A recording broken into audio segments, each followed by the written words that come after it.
नमस्ते, आपका हमारे चैनल में स्वागत है।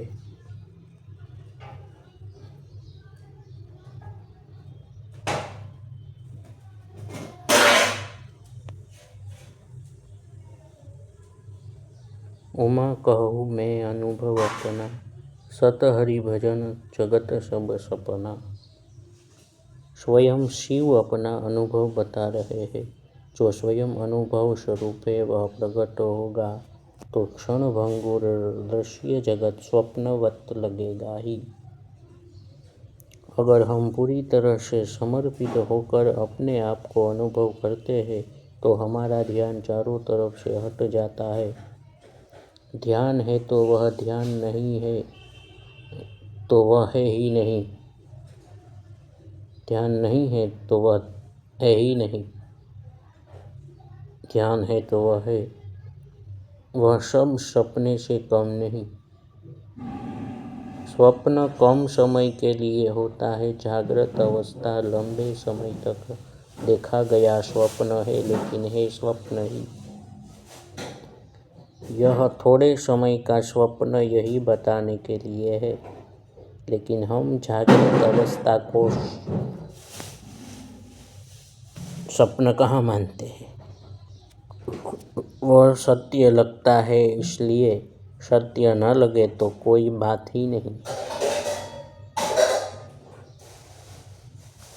कुछ लोग कहते हैं सत्य लगने में आनंद है, झूठा है तो फिर क्या आनंद है।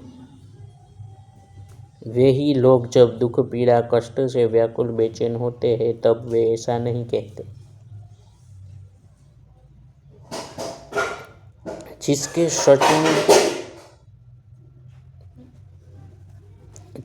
सचमुच यह अनुभव में आ जाता है कि ये सब स्वप्न है, वह सारे कष्टों से मुक्त हो जाता है।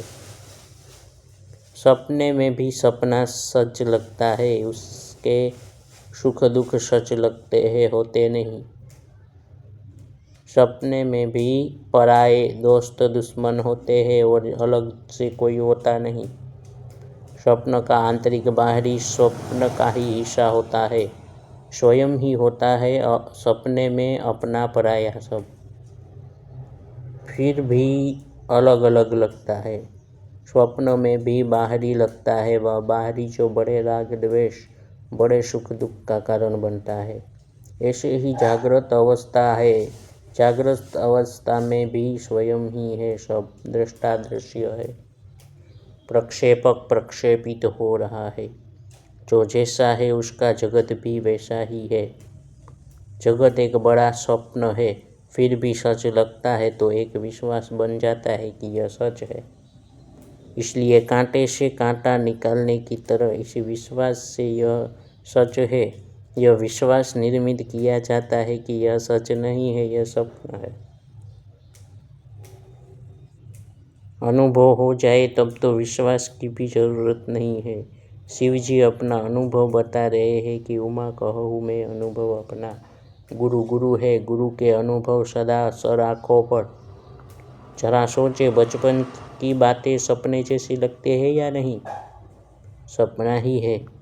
अगले जन्म में पिछले सैकड़ों जन्म की स्मृति हो जाए तो उसमें और सपने में क्या फर्क है।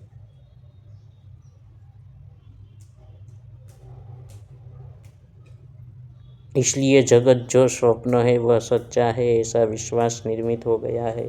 इस कांटे को निकालने के लिए दूसरा विश्वास कांटे का काम करेगा कि यह सब वाकई में स्वप्न मात्र है। क्षणभंगुर तेजी से गुजरता बदलता परिवर्तनशील। कभी कुछ होता है, कभी कुछ होता है, लेकिन ठहरता कुछ नहीं। जैसे स्वप्न तेजी से गुजरता जाता है, ऐसे ही जागृत अवस्था रूपी स्वप्न है। उसके दुख कष्ट भी उसका हिस्सा है, सच लगते हैं। सपना टूटने पर ही वह दुख दूर होता है, पहले नहीं। ऐसे ही जागृत के साथ है। इसलिए स्वप्न दर्शन ध्यान है, इस विश्वास के साथ कि जो भी दिखाई सुनाई पड़ रहा है वह सब कुछ स्वप्न मात्र है। मन में जो मानसिक दृश्य दिखाई देते हैं उनमें आंतरिक बाहरी का फर्क न करें तो वैसे ही देखे जा सकते हैं जैसे एक स्वप्न देखा जाता है। दूसरे शब्दों में यह व्यक्तिगत है।